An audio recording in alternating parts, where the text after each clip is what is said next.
ईश्वरः परमः कृष्णः सच्चिदानंद विग्रहः अनादिरादि गोविंद सर्वकारण कारणम। नमो नमः। जय श्री कृष्ण। આપ સૌને જણાવતા ખૂબ આનંદ થાય છે કે આ વર્ષે અધિક મહિનો 17 મે થી લઈને 16 જૂન સુધી આવી રહ્યો છે, મતલબ કે એક મહિનો રહેવાનો છે। અધિક માસને પુરુષોત્તમ માસ તરીકે પણ ગણવામાં આવે છે। આ મહિનાની અંદર વિશેષ કરીને ભગવાન પૂર્ણ પુરુષોત્તમ શ્રી કૃષ્ણ ભગવાનની ઉપાસનાનું, પૂજનનું, અર્ચનનું, વિવિધ મનોરથોનું અને દાન દક્ષિણાનું વિશેષ મહત્વ દર્શાવવામાં આવેલું છે। ભારતીય કેલેન્ડર મુજબ પ્રત્યેક 3 વર્ષ બાદ વર્ષમાં 12 મહિનાની જગ્યાએ 13 મહિના આવે છે, જેનું કારણ સૂર્ય અને ચંદ્ર વર્ષ ગણવામાં આવ્યું છે। તો કે સર્વપ્રથમ આપણે અધિક મહિનાને ખગોળીય ઘટના પ્રમાણે સમજીએ અને ત્યારબાદ આધ્યાત્મિક રીતે જાણીએ। ભારતીય જ્યોતિષ પ્રમાણે પંચાંગણના અનુસાર સૂર્ય વર્ષની અંદર એક સૌર વર્ષમાં 365 દિવસ, 15 ઘડી, 31 પળ અને 30 વિપળ હોય છે, જ્યારે ચંદ્ર વર્ષની અંદર 354 દિવસ, 22 ઘડી, 1 પળ અને 23 વિપળ હોય છે। તો હવે આનું આપણે અંતર જોઈએ। આમ સૂર્ય અને ચંદ્ર વર્ષમાં 10 દિવસ, 53 ઘડી, 30 પળ અને 7 વિપળનું અંતર પ્રત્યેક વર્ષ દરમિયાન રહી જાય છે। તો કે આ રહી ગયેલા અંતરને સમાયોજિત કરવા માટે અધિક મહિનાની વ્યવસ્થા કરવામાં આવી છે। અધિક માસ વાળા વર્ષમાં જે મહિના દરમિયાન સૂર્ય સંક્રાંતિ ન થતી હોય તેને અધિક મહિનો ગણવામાં આવે છે। સામાન્ય રીતે સૂર્યનારાયણ ભગવાન દરેક રાશિની અંદર એક મહિના સુધી રહેતા હોય છે, પરંતુ આ એક મહિનો એવો હોય છે કે જેની અંદર સૂર્યનારાયણ રાશિ પરિવર્તન કરતા નથી। તો કે જે મહિનાની અંદર સંક્રાંતિ કાળ મતલબ કે રાશિ પરિવર્તન કરતા નથી તે મહિનાને અધિક માસ કહેવામાં આવે છે। તો આ થઈ ખગોળીય ઘટના। સામાન્ય રીતે અધિક મહિનો ફાગણ મહિનાથી લઈને કારતક મહિનાની વચ્ચે આવતો હોય છે। આપણા હિન્દુ શાસ્ત્રોમાં અધિક માસને ખૂબ જ પવિત્ર ગણવામાં આવ્યો છે, તેથી તો તેને પુરુષોત્તમ માસ પણ કહેવામાં આવે છે।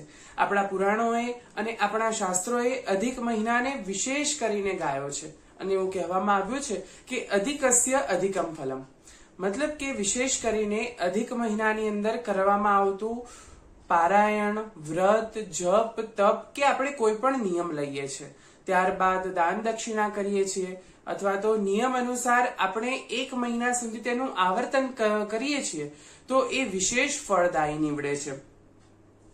અને આ મહિનાની અંદર વિશેષ કરીને પવિત્ર તીર્થક્ષેત્રોમાં સ્નાનનો મહિમા પણ વિશેષ કરીને બતાવવામાં આવ્યો છે। અધિક માસમાં વિશેષ કરીને ભગવાન પુરુષોત્તમનું તુલસી દ્વારા સહસ્રાર્ચન કરવામાં આવે છે। પ્રાય આપણે વિષ્ણુ સહસ્ત્ર નામ દ્વારા તો કરતા જઈએ છીએ, પણ આ એક મહિના માટે પુરુષોત્તમ સહસ્ત્ર નામથી કરવામાં આવતું તુલસી સહસ્રાર્ચન વિશેષ પુણ્યપ્રદ ગણવામાં આવ્યું છે।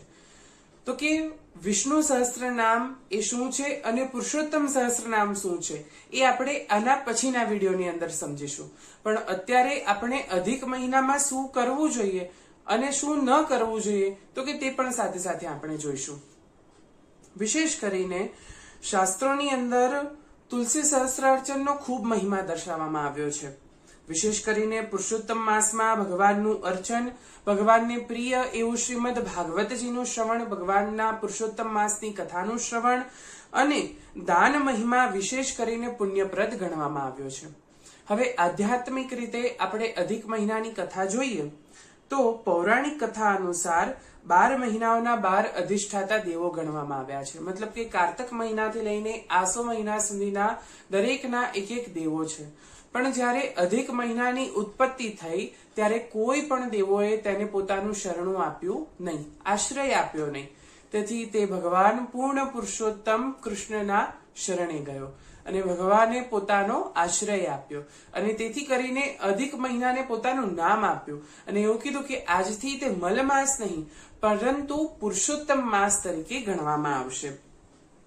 તો કે અધિક માસના અધિષ્ઠાતા દેવ એ ભગવાન પુરુષોત્તમ છે અને આ મહિનામાં કરવામાં આવેલ કથા શ્રવણ, વ્રત, જપ, તપ, સ્વાધ્યાય, નિયમ, દાન એ વિશેષ કરીને પુણ્યપ્રદ ગણવામાં આવ્યા છે। તો આવો આપણે સૌ સાથે મળીને ભગવાન પૂર્ણ પુરુષોત્તમની આરાધનાનો જે મહિનો છે એની અંદર સવિશેષ કાર્ય કરીને આપણા પુણ્યના ભાથું વધારીએ. એવું કહેવામાં આવે છે કે અન્ન એ આપણા શરીરનો ખોરાક છે, તો કે આ વ્રત, જપ, તપ, કથા શ્રવણ, કીર્તન, ભજન, સત્સંગ, દાન દક્ષિણા ઇત્યાદિ એ આપણા મનનો, આત્માનો ખોરાક છે.